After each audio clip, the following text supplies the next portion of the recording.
Carl the Complainer. Written by Michelle Knudsen. Illustrated by Marianne Coca-Leffler. Question of the Week. How can we be responsible community members? My friends say I complain a lot. They even call me Carl the Complainer. But hey, some things are just so annoying. Like TV jingles that get stuck in your head, and paper cuts. It's 5 o'clock, the time the town park closes. 5 p.m. is way too early for the park to close, I complain for about the millionth time.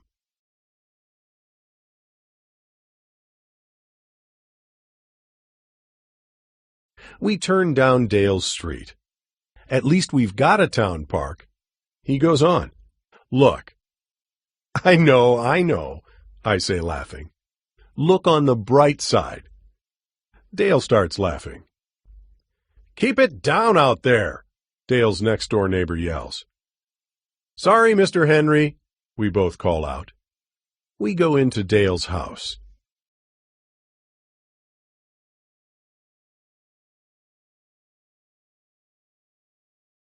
I show Dale a cool website, but an ad pops up. Then 4 more.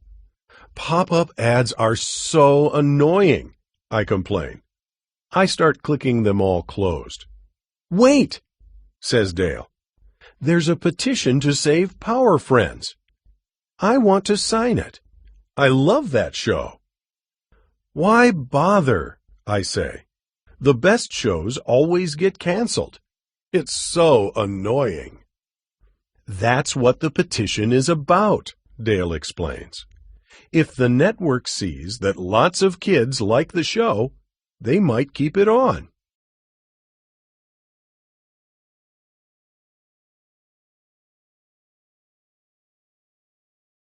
Can anyone start a petition? Dale shrugs. Sure, I guess. Why? Maybe we should start one, I say. A petition to keep the park open later. Great idea, Dale says. But how do we do it? There's always the internet, says Dale. A few clicks later, we find a how-to site about petitions. Perfect petition pointers. 1. Give it a title. For example, petition to make Bigfoot the new school mascot. 2. Say whom it is addressed to. 3. Say who is sending it. 4. Say what you want to do or undo. 5. Get people to sign it. The more people, the better. 6. Give it to a person or group who has the power to do what you want to get done. A petition is a written request. People sign a petition to show that they agree with the request. Many petitions are on the internet, and some are passed around by hand. Dale and I write up the petition and make copies. Then we get our friends together and tell them about our plan. I'll help collect signatures, says Laura. Me too, adds Tony. It would be great if the park stayed open later. Mary and Pete want to help also. Petition to change park hours. To Hanford Town Council. We, the following community members of Hanford, would like the town park to stay open later. We feel the kids of Hanford need a good place to play baseball and other things. Grown-ups could stay in the park later, too. People have been writing petitions for thousands of years. Scientists have even found petitions in the tombs of ancient Egyptians.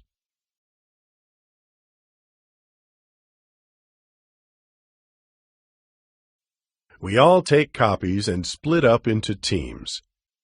My parents are happy to sign. That's 2 names already, I say. This will be a snap. But Mrs. Monroe next door says, sorry kids, now isn't a good time.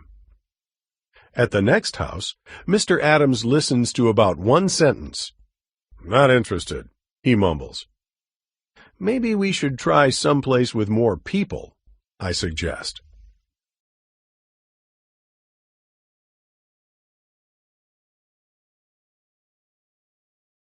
We try the train station. We try the supermarket. But most people are too busy to even listen to what we have to say. We all meet up at Dale's. Everybody has been unlucky. "This is so annoying," I groan. "There must be more people who want the park open later," says Laura. "That's it," I shout. "We should be talking to people at the park." "Yes!" everybody yells. In the 1830s, many Americans signed petitions to the U.S. government asking that slavery be stopped in the United States.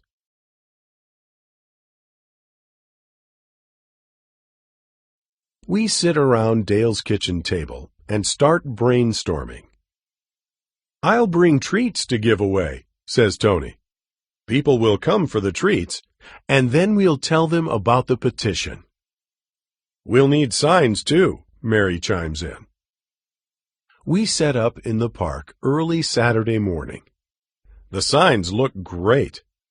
Lots of people stop at the tables. They take treats.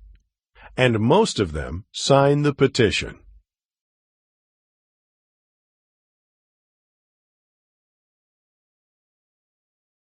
By 6 o'clock, we have 99 signatures. If we could just get one more, we'd have an even 100, I say. Who haven't we asked?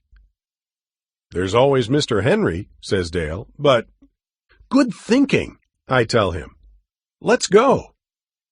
"But," Dale repeats. I lead the way to Mr. Henry's house. Dale gulps and presses the bell. Mr. Henry opens the door. Hi," Dale starts. "We were wondering if maybe you would sign our petition to keep the park open later. Every American has the right to petition the government. This right is guaranteed by the First Amendment to the Constitution."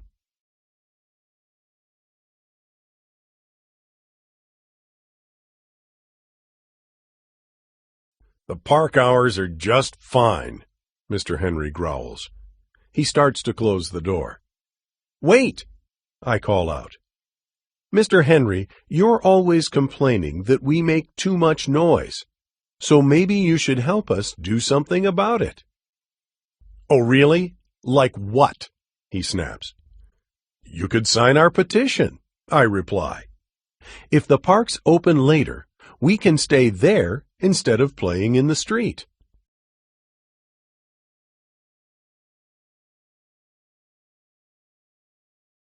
Just when I'm ready to give up, Mr. Henry smiles. "You actually have a point there, son," he says. "Tell you what, I'll sign your petition. I'll even get some folks in my writing group to sign it too." "You're a writer?" I ask. "Sure. That's why I need quiet." We end up with 108 names. "I hope that's enough," I say. "The meeting is tomorrow." I'm very nervous on the night of the meeting. Carl's petition is going to the town council, a part of the government. But lots of petitions go to businesses and organizations, from movie studios to sports teams to stores. The council is sitting in the front of the room. First, a lady stands up and tells them that dog licenses are too expensive. Next, a man talks about putting a traffic light on Elm Street. Then it's my turn. "Good luck," whispers Dale. "My friends and I love the park," I say. "But it closes at 5 p.m., and that's way too early." I hold up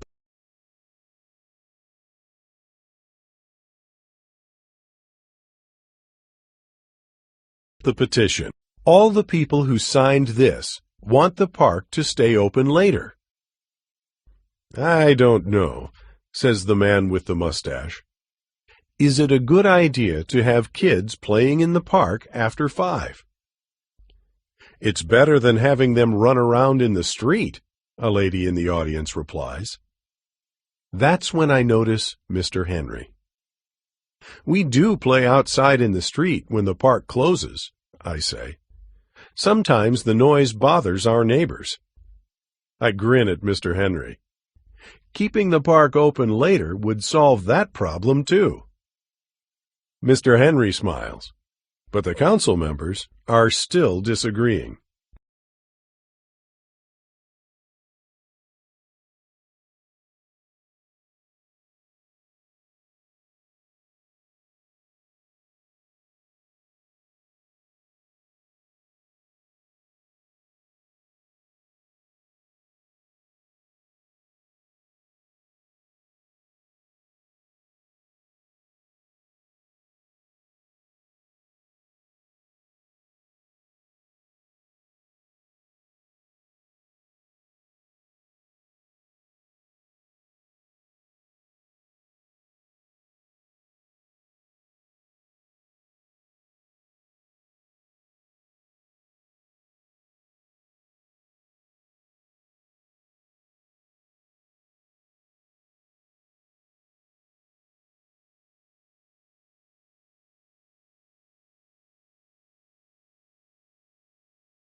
Sorry for that, the story is not reading, so I'll read.